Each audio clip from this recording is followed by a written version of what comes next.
दृष्टि IAS polity notes for UPSC, ये classroom के नोट्स हैं।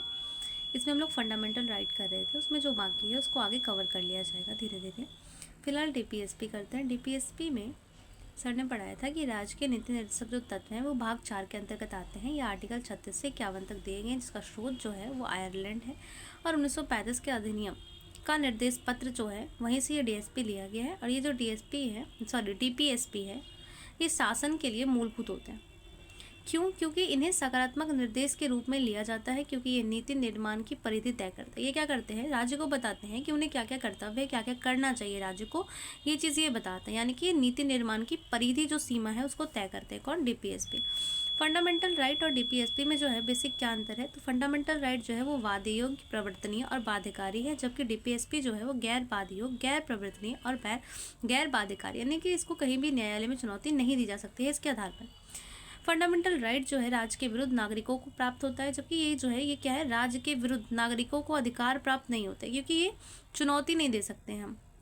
ये राज्य कैसे काम करेगा, क्या क्या कर्तव्य होने चाहिए राज्य के, नीति निर्देश करता है ये। ठीक है, ये जो फंडामेंटल राइट है वो राजनीतिक लोकतंत्र के आदर्शों पर बल देता है। किसके? राजनीतिक लोकतंत्र के। लेकिन डीपीएसपी क्या करता है? सामाजिक और आर्थिक लोकतंत्र के आदर्शों पर बल देता है। फंडामेंटल राइट जो है वो स्वतः ही लागू होता है, जबकि डीपीएसपी स्वतः लागू नहीं होता, राज्य इसे लागू करता है। ठीक है, अब है कि डीपीएसपी फंडामेंटल राइट की तरह कार्यकारी व विधिक रूप से बाध्यकारी नहीं है, लेकिन नैतिक रूप से बाध्यकारी है। मतलब ये है कि इसे न्यायालय में चुनौती नहीं दे सकते, तो विधिक रूप से तो बाध्यकारी नहीं है, लेकिन नैतिक कर्तव्य जरूर राज्य का बताता है ये कि आपका कर्तव्य बनता है कि आप जनता के लिए ये काम करें। तो ये क्या हुआ? नैतिक रूप से बाध्यकारी है। ये जो डीपीएसपी है यानी कि नीति निर्देशक तत्व है को शासन के लिए मूलभूत माना जाता है, क्योंकि यह नीतियों की परिधि तय करता है। इसलिए डीपीएसपी राज्य के लिए एक सकारात्मक निर्देश देता है। ठीक है, ये राज्य की परिधि तय करता है और सकारात्मक निर्देश देता है। संवैधानिक क्या प्रावधान है? तो संवैधानिक प्रावधान देखें तो कॉमनली जो नीति निर्देशक तत्व है उसमें 3 तरह की विचारधारा आती है। एक होती है समाजवादी विचारधारा, जिसमें सामाजिक आर्थिक न्याय की बात की जाती है। एक आता है गांधीवादी विचारधारा, जिसमें विकेंद्रीकरण पर बल दिया जाता है। ठीक है, कुटीर उद्योग, लघु उद्योग की बात की जाती है, पर्यावरण संबंधित बात की जाती है। इसमें वैदिक और उदारवादी विचारधारा, इसके अंतर्गत वैज्ञानिकता पर, मानव अधिकारों पर, किसी चीज़ की तार्किकता है कि नहीं, इस चीज़ पर ध्यान दिया जाता है। ठीक है, तो ये तीनों ही सिद्धांत निहित है डीपीएसपी में। आर्टिकल जो 36 है वो राज्य की परिभाषा देता है। कौन सी परिभाषा? तो जैसे ही फंडामेंटल राइट में आर्टिकल 12 जो परिभाषा देता है, सेम वही परिभाषा आर्टिकल 36 राज्य की देता है। आर्टिकल 37 जो है नीति निर्देशक तत्व प्रवर्तनीय नहीं। आर्टिकल 37 में लिखा है कि ये जो हमारा नीति निर्देशक तत्व है वह प्रवर्तनीय नहीं है, यानी कि यह गैर वाद्य हो गए, इस पर कोई वाद्य हम लोग नहीं कर सकते हैं। यह जो है गैर वाद विवाद नहीं कर सकते, गैर प्रवर्तनीय है, इसे प्रवर्तन नहीं लगाया जा सकता, यानी कि इसको नियम को लागू नहीं करवाया जा सकता है एकदम। मतलब कहते हैं ना कि कानूनी रूप से इसको जबरदस्ती लागू करवा सकते हैं क्योंकि हमारे पास अधिकार है, तो ऐसा कोई अधिकार नहीं है, क्योंकि प्रवर्तनीय नहीं है।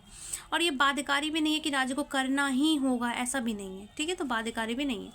अब है आर्टिकल 38।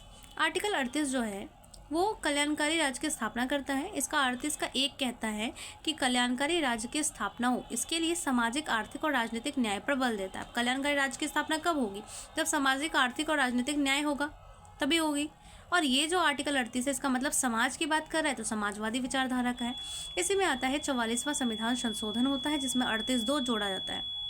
और ये जो 38(2) है वो आय, प्रतिष्ठा, सुविधा और अवसरों की असमानता ना हो। और कहा जाता है कि इसमें आय के आधार पर, सुविधा के आधार पर या अवसरों के आधार पर कोई असमानता ना हो, यही 38(2) कहता है। उसके बाद जो है आर्टिकल 39 आता है। 39 भी समाजवादी विचारधारा का ही है, क्योंकि ये सामाजिक व आर्थिक लोकतंत्र की बात करता है। आर्टिकल 39 सामाजिक व आर्थिक लोकतंत्र की बात करता है। 39 का ए समाज के आजीविका के साधनों। 39 का ए ये कहता है, स्मॉल ए 39 का, कि समाज आजीविका का साधन हो। ठीक है, और आजीविका का समान साधन हो। इसमें कैसा साधन हो? तो आजीविका का समान साधन हो। किसके लिए? महिला और पुरुष सभी के लिए। इसी में एक केस आता है ओलेगा तेलिस केस 39A में। ठीक है, इसमें आजीविका के अधिकार को आर्टिकल 21 के अंतर्गत मौलिक अधिकार माना गया था। किसमें? ओलिया तेलिस केस में। और पहले से 39A में निहित है और 21 में भी निहित है, तो इस तरह से हम देख सकते हैं कि ये दोनों में आ गया, फंडामेंटल राइट में भी और डीपीएसपी में भी। अब यहाँ पे है 39B, भौतिक संसाधनों का समान वितरण। ठीक है। भौतिक संसाधनों का क्या हो, समान वितरण हो, यानी कि ये आर्थिक न्याय की बात करता है और भूमि सुधार कानून के अंतर्गत ये आता है। अब 39C, धन और उत्पादन के साधनों का केंद्रीकरण ना हो।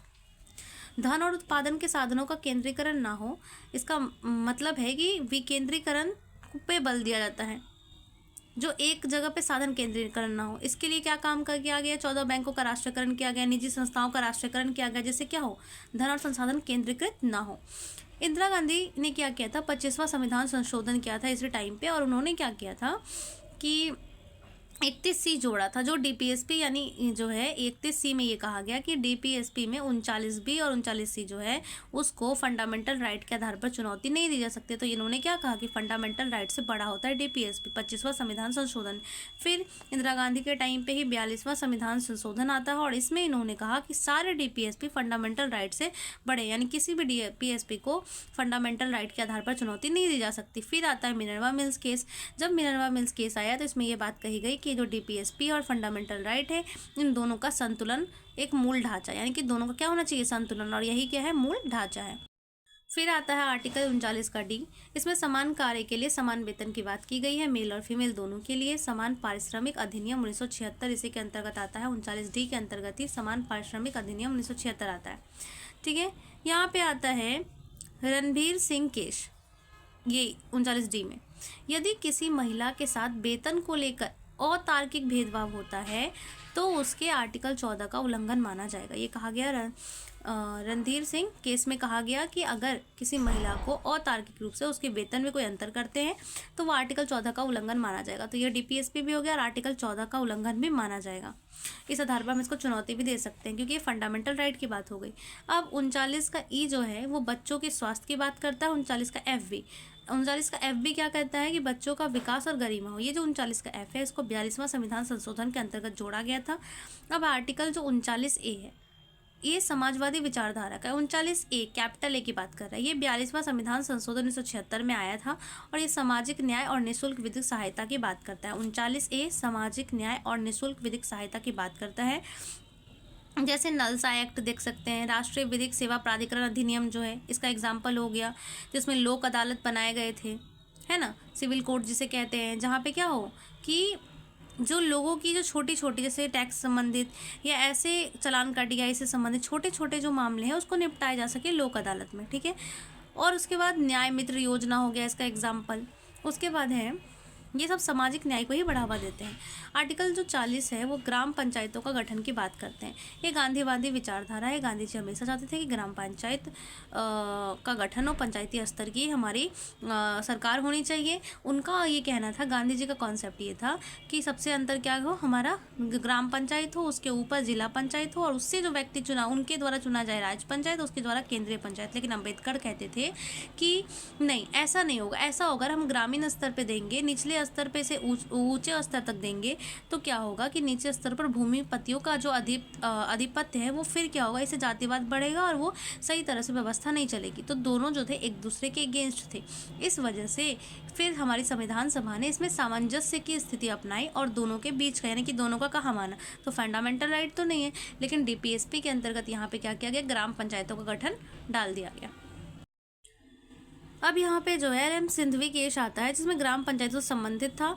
इस केस में ये कहा गया था कि अब जैसे ग्राम पंचायत तो जगह जगह बनने लगे, लेकिन उसकी सीमा क्या होगी, कितने दिन पर इलेक्शन होंगे, कैसे क्या उसके कर्मचारी चुने जाएंगे, इस सब की व्यवस्था नहीं थी। तो इससे संबंधित व्यवस्था एम सिंधवी कमेटी आती है और उन्होंने इससे संबंधित सिफारिश दी थी। ठीक है, उसके बाद क्या होता है, उसके बाद ना 69 जो है कैबिनेट एसोसिएशन बिल आता है। ठीक है, संशोधन नहीं था, ये बिल था। इस बिल में क्या कहा जाता है, ये बिल जो है राजीव गांधी के टाइम पे आता है, इसी से संबंधित। ये लोकसभा में तो पास हो जाता है पर राज्यसभा में ये पास नहीं हो पाता है। फिर 73वां संविधान संशोधन फाइनली होता है जिसमें भाग 9 में पंचायत को और 74वें संविधान संशोधन 1992 में भाग 9A में नगर पालिका को जोड़ा जाता है। फिर आता है आर्टिकल 41 जिसमें काम, शिक्षा, सार्वजनिक सहायता का अधिकार है। ठीक है, यानी कि लोक सहायता का अधिकार है, काम, शिक्षा और सार्वजनिक। ये किसको दिया जाएगा, तो बूढ़े को, दिव्यांग को, बेरोजगार को या बीमार को। ये जो काम का अधिकार है जैसे मनरेगा में जी राम जी अब हो गया इसका नाम, इसके अंतर्गत दिया गया है। जैसे सार्वजनिक लोक सहायता का अधिकार हो गया, शिक्षा का अधिकार, माता पिता व वरिष्ठ नागरिकों के लिए भरण पोषण कानून, उसके बाद दिव्यांग अधिनियम 1995 इसी के अंतर्गत आता है। और ये जो आर्टिकल 41 है वो समाजवादी विचारधारा का है। फिर है आर्टिकल 42, काम की न्यायसंगत और मानवोचित दशाएं। काम की क्या हो, न्याय संगत और मानवोचित दशाएं। प्रसूति सहायता कार्यक्रम इसी के अंतर्गत आ गया, क्योंकि मानवोचित दशाएं की बात की गई है। प्रसूति सहायता कार्यक्रम में जो मातृत्व लाभ है दिया जाता है। प्रसूति सहायता एक्ट 1961 के तहत 12 वीक के लिए छुट्टी मिलती थी, और 2019 के तहत जो है अब ये 26 सप्ताह के लिए जो है छुट्टियां मिलती है। और इसी के अंतर्गत काम के न्याय संगत में एक श्रम कानून 2020 बना था, औद्योगिक विवाद अधिनियम आया था। तो ये सब सरकार के काम है। और ये समाजवादी विचारधारा का आर्टिकल 42 भी है। ठीक है, पीएम मातृत्व बंधन योजना भी इसके अंतर्गत एक कार्यक्रम है। फिर आता है आर्टिकल 43। आर्टिकल 43 में न्यूनतम मजदूरी और कुटीर उद्योग की बात की गई। तो न्यूनतम मजदूरी की अगर बात करें तो न्यूनतम मजदूरी जो है वो समाजवाद को दिखाता है, तो ये कुटीर उद्योग गांधीवादी है। ठीक है, और ये जो न्यूनतम मजदूरी है इसके लिए एक कानून आया था, सामाजिक सुरक्षा अधिनियम आया था। फिर न्यूनतम मजदूरी के लिए मनरेगा में न्यूनतम मजदूरी का प्रावधान किया गया। तो सब कानून प्रावधान जो है ये इसी एक्ट के इसी आर्टिकल के अंतर्गत किए गए हैं, जो न्यूनतम मजदूरी और कुटीर उद्योग की बात करता है। आर्टिकल 43। आर्टिकल 43 का ए जो है वो 42वां संविधान संशोधन 1976 में जोड़ा गया। इसमें उद्योग के प्रबंधन में जो कार्मिक है, जो क्रमिका हैं, उनकी भागीदारी की बात की गई थी। ठीक है, जो 43 का बी है उसमें 97वां संविधान संशोधन 2011 में जोड़ा गया। इसमें स्वैच्छिक सहकारी समिति की बात, जब ये सहकारी आ गया तो गांधीवादी विचारधारा का हो गया। 43 बी स्वैच्छिक सहकारी समितियों की बात करता है। आर्टिकल जो 44 है वो समान नागरिक संहिता यानी यूनिफॉर्म सिविल कोड की बात करता है। ये इंपॉर्टेंट है। यूसीसी जो है ये केवल गोवा और उत्तराखंड में भी लागू है। ठीक है, और ये 2024 में आया था उत्तराखंड में, और 2025 में यहाँ पे लागू हुआ था। ये इसमें क्या, इसका मतलब है कि सभी धर्मों के लिए समान नागरिक आचरण हो, यानी जैसे विवाह में लड़की की आयु तो सभी धर्म के लिए समान होनी चाहिए। बहु विवाह ये सब अपेक्षा की जाती है कि भरण पोषण के लिए कानून, विवाह विच्छेद समान हो, उत्तराधिकार के नियम समान हो, संपत्ति के अधिकार के नियम समान हो, दत्तक पुत्र के नियम समान हो, ये सब उपेक्षा है। ठीक है, लेकिन हमारे देश में क्या है, तो हमारे देश में धर्मों के अपने अपने व्यक्तिगत कानून है, जिस कारण नागरिक आचरण ऐसे एक जैसे नहीं है। ठीक है, जैसे हिंदू उत्तराधिकार एक्ट 1956 के तहत, ठीक है, उसमें हिंदू, बौद्ध, सिख, जैन सब आते हैं, उनके उत्तराधिकार कानून सेम है। हिंदू विवाह कानून भी सेम है, लेकिन मुस्लिम में क्या है, शरीयत कानून आ जाता है। ईसाई में क्या, ईसाई विवाह अधिनियम। तो ये सब अलग अलग है। ठीक है, लेकिन यूसीसी में क्या है कि सबके लिए एक नागरिक आचरण हो, एक नागरिक आचरण हो। ये कहाँ है, अभी गोवा और उत्तराखंड में है। अब अगर यूसीसी के पक्ष में तर्क देखें तो यूसीसी के लागू होने से लैंगिक जो समानता है उसको बढ़ावा मिलेगा, जिससे क्या होगा, महिलाओं का शोषण रुकेगा। जो धर्मनिरपेक्षवाद है उसको प्रोत्साहन मिलेगा, क्योंकि धर्म व्यक्तिगत कानूनों से अलग हो जाएगा, क्योंकि सभी के लिए एक कानून होंगे। ठीक है, सभ्य समाज का निर्माण होगा। परंपराओं के स्थान पर अब वैधानिक कानूनों का अनुपालन होगा। जैसे शरीयत की जगह क्या होगा, एक एक्ट का विवाह का जो है चलेगा। बहुपत्नी जो व्यवस्था है वो खत्म हो जाएगी। एक देश और एक विधि को बढ़ावा मिलेगा, जिस कारण क्या होगा, विधि की एक रूपता बनी रहेगी।